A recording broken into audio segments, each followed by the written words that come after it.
Tax season has a tendency to put a spotlight on all the choices you did and didn't make in the previous year.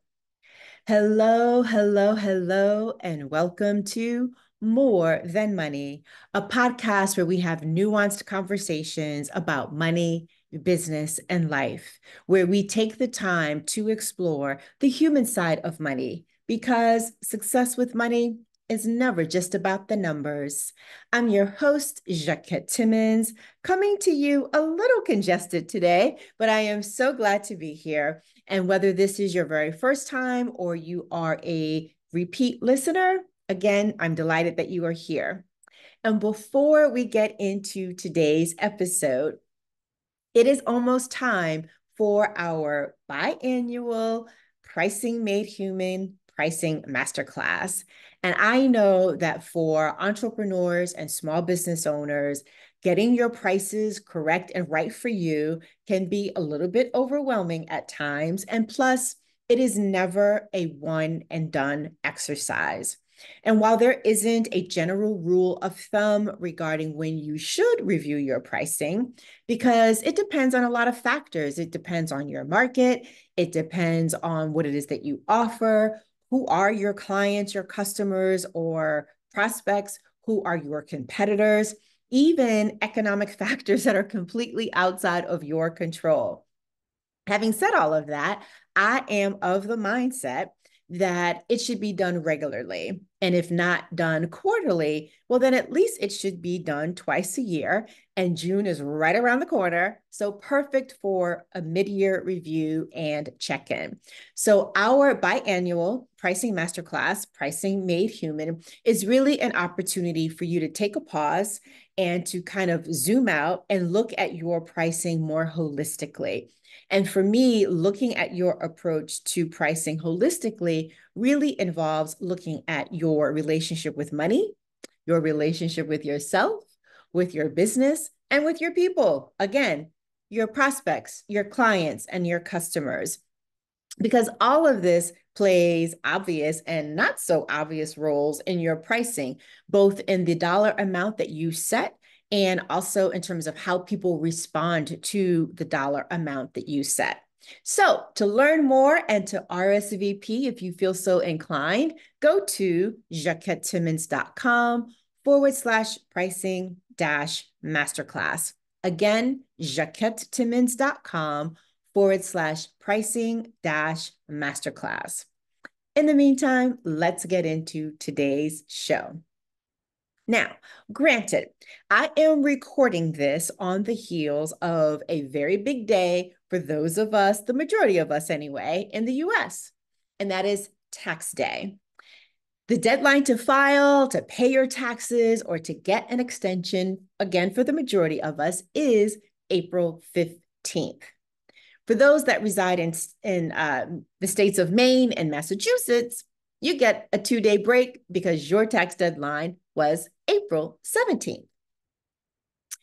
Some people breezed through this tax season, and these are the ones that were feeling quite relaxed on April 14th. And they were feeling quite relaxed because either they had already filed their taxes or they got a refund, or they know that the refund is on its way and they're just simply patiently awaiting the electronic deposit. Or if they had to pay, the money that they are going to need to pay is already set aside and they are just simply waiting for the last minute to send in that payment, because why would you send it in sooner if you don't have to? That's one camp of people. Then there are those who did not breeze through tax season. And according to the 2024 Tax Procrastinators Report, yes, there is such a thing, and it was prepared by IPX 1031. 1 in 4 Americans didn't feel prepared to file their taxes this year, and 29% admit to procrastinating to getting things done. And in that same report, what I found really interesting was the notation of where the biggest tax procrastinators are located by state. So I don't know if this might surprise you, but it certainly surprised me. The biggest procrastinators are in the state of Wyoming. They ranked number one. My home state, New York, ranked number 34, and Pennsylvania ranked number 50. Just in case you ever need an answer to a trivia question of this kind.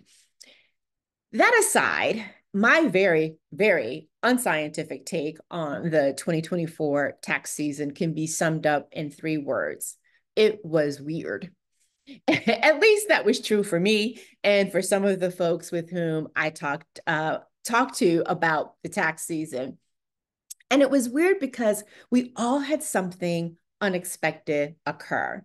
And if you listened to episode 210, you know my saga. I vented in that episode about my experience of going from being so proud, and I do mean so, so proud, of having my tax package ready and uploaded and to my CPA in early February, more than a month before my business taxes were due, which is on March 15th. So I went from that to being in March, starting in March, I should say, having to redo my entire tax package, both from a business standpoint and a personal standpoint. In other words, not a whole heck of a lot of fun. And so I'm curious. I know how the season was for me and for a few other folks. How was the tax season for you? Did you feel well prepared and was it relatively easy breezy? Was the preparation time and the processing time, was it all consuming and did it feel a bit overwhelming? Did you feel stressed about the potential of having a large and unaffordable tax bill?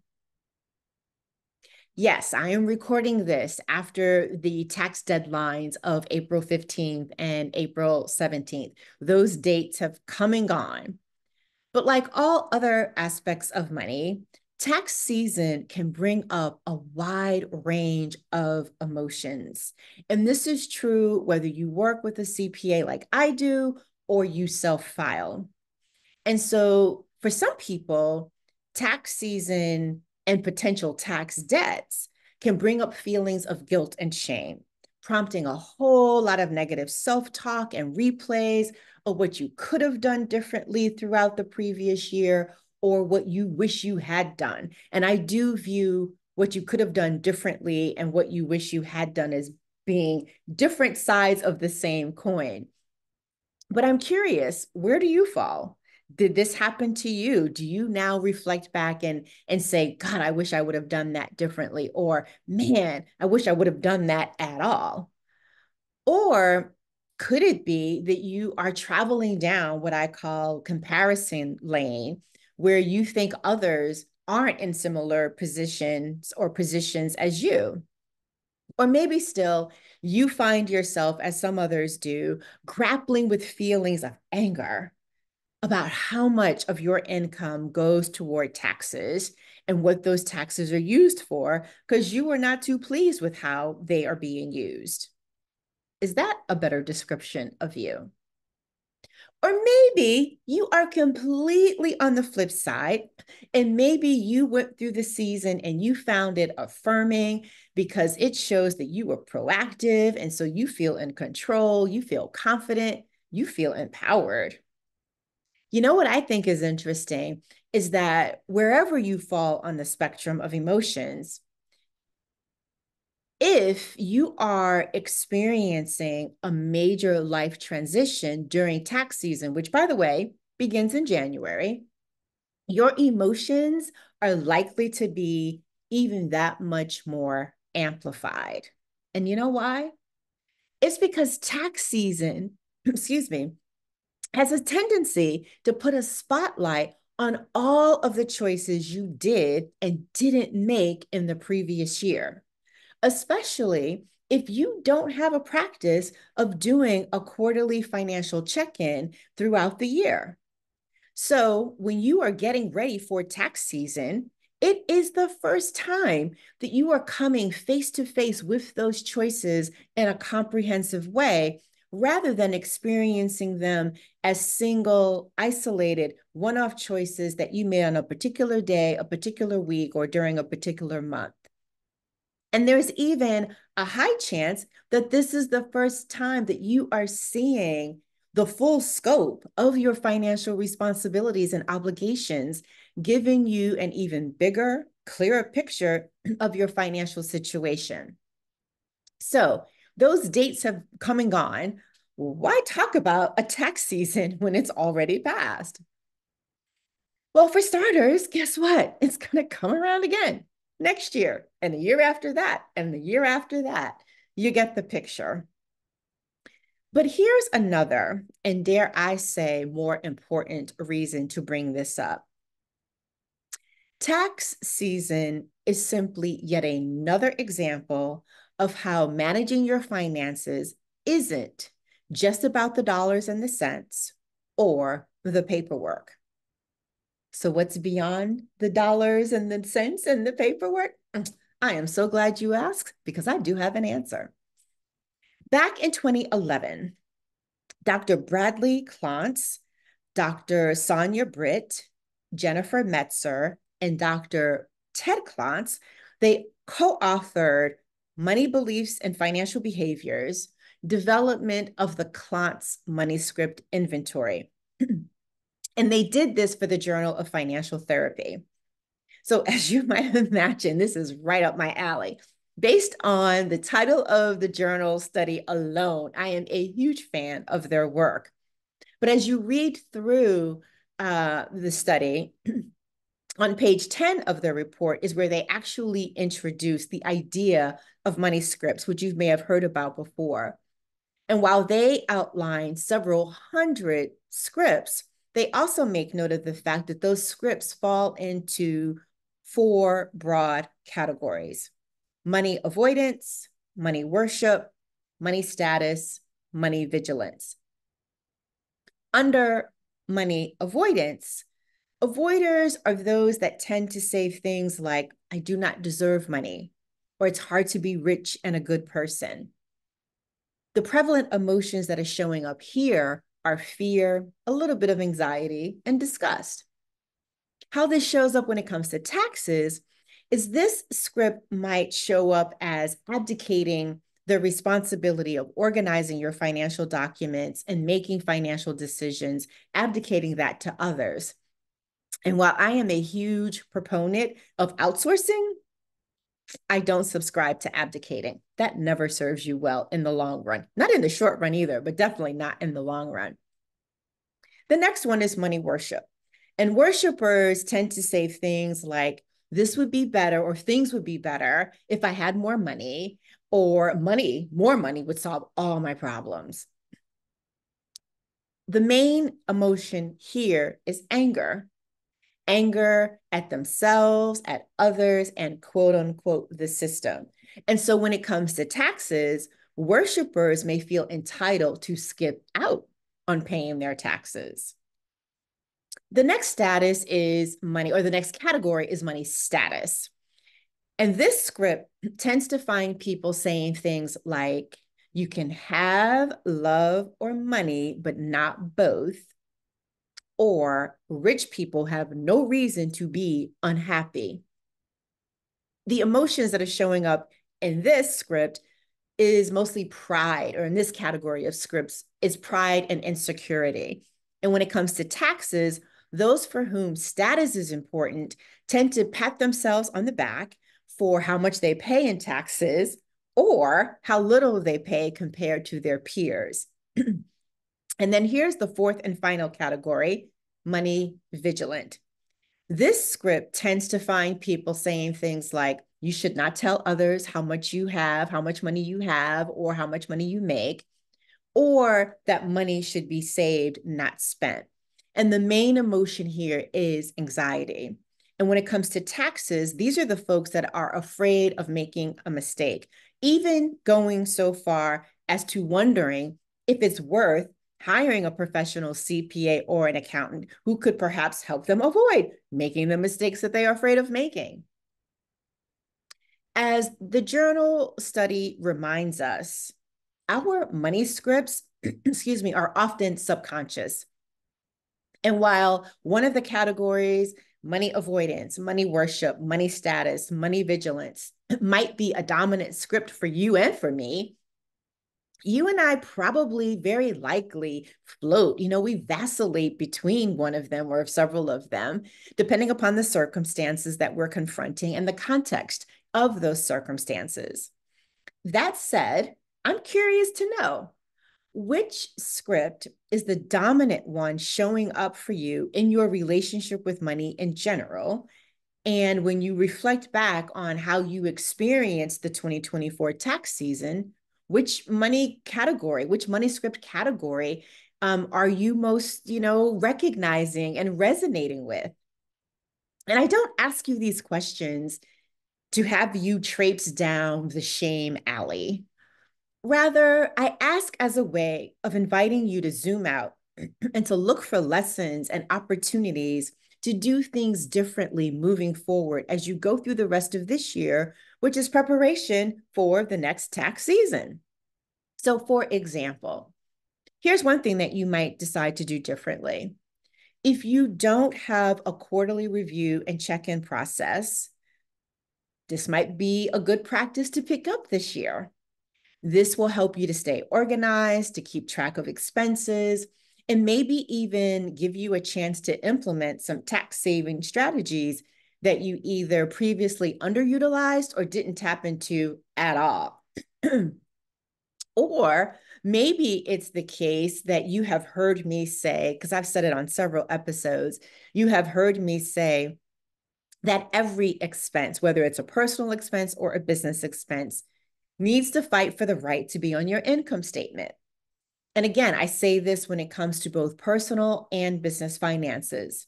So if you don't already track your spending, and I don't suggest tracking for budgeting purposes, by the way, now might be a good time to start, because this is a great way to kind of get that check in to see, well, does this expense need to be on my income statement? Has it earned its right to be there? And looking at your spending habits and what inspires them can also be really useful for making any adjustments, if any are necessary. Because one of the things that I always say is you cannot interrupt a pattern that you don't notice. And so tracking your money is a way of being able to see patterns and to notice what patterns do you want to continue and what patterns do you want to interrupt. Another benefit of tracking is that you might discover that you are not feeding, AKA financing your goals as much as you thought.